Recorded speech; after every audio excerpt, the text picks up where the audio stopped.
আসতে পারি দারোগা বাবু? এসেই তো পড়েছেন, বসুন, বলুন কি চাই। চাওয়ার তো অনেক কিছু আছে দারোগা বাবু।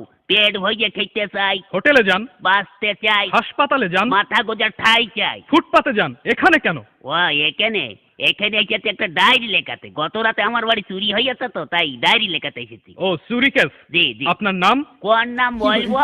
মা ডাকে সোনা, দাদি ডাকে মনা, বউতে ডাকে ওগো, তা কোন নাম বলবো? নিজের ভালো নামটাই বলুন।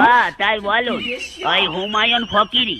হুমায়ুন ফকিরি? হ্যাঁ। এ পদবি তো কোনোদিন শুনিনি। ওরে বাবা, এক সময় ফকিরির ব্যবসা করতাম তো, ওই ফকিরির ব্যবসা করতে করতে ধনী হয়ে গিয়েছি, তাই এখন আর করি না। তা মনে করছি ফকির নামটা আর বাদ দেবো না, ওটাকে আধুনিক করে এখন ফকিরই করেছি। বাবার নাম? কোন বাবার নাম বলবো? আশ্চর্য, মা দুজন হয় শুনেছি, কিন্তু বাবা দুজন হয় তা তো শুনিনি। এই ওই গেছে, এক হচ্ছে নিজের বাবা আর এক হচ্ছে বইয়ের বাবা। তা কোন বাবার নাম বলবো?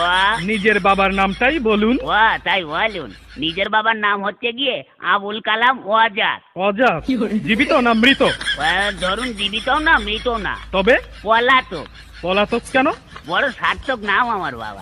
ওই ছোটবেলায় আমাদের রেখে তিনি পালিয়ে চলে যান, সেই থেকে আমরা পলাতক বলি। ও গ্রাম?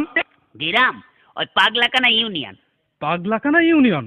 হ্যাঁ। সেটা আবার কোথায়? ওরে বাবা, পুলিশের চাকরি করেন আর পাগলাকানা ইউনিয়ন চেনেন না?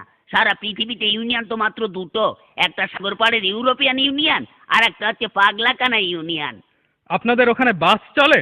ওরে বাবা, গ্রামে বাস খুব দিয়া দি হয়, এ ওকে বাস দেয়, ও ওকে বাস দেয়। আপনি কত বাস নেবেন? ও সে বাস নয়, ইঞ্জিনের গাড়ি। ইঞ্জিনের গাড়ি চলে? ও তাই বলুন। হ্যাঁ তাও অবশ্য চলে, কিন্তু ওই একটু ভাঙাচুরো তো, তো একটা চলে ময়রম আর একটা হচ্ছে টাইটানিক। চুরিটা যখন হয় তখন আপনি জেগেছিলেন না ঘুমাচ্ছিলেন? ওরে বাবা, ঘুমের কি আর জো আছে দারোগা বাবু?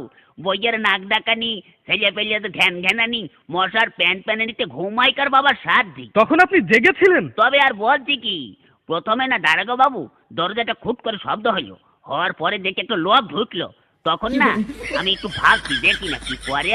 তখন আপনি ধরলেন না কেন? ধরবো কি, আমি তো ভাবছি দেখি না কি করে। তারপরে না দারোগা বাবু আমার বালতির নিচের থেকে আলমারি চাবিটা নিয়ে হঠাৎ করে আলমারিটা খুলে ফেলে একে একে সোনা টাকা গয়না সব বের করে একটা পুটলার মধ্যে বাঁধলো। দেখছেন তবু ধরলেন না? ধরবো কি, আপনি কথাটা শুনুন না। তারপরে না ওই চুপলার মধ্যে বাঁধতে আমার বইয়ের চোখের দিকে একটু আর চোখে তাকালো, তখন না আমার খুব রাগ হচ্ছিল দারোগা বাবু। তখনও আপনি ভাবছেন? ভাবছি, আগে কথা বলতে দিন না। ওই হয়েছে কি, তখন ওই চোরটা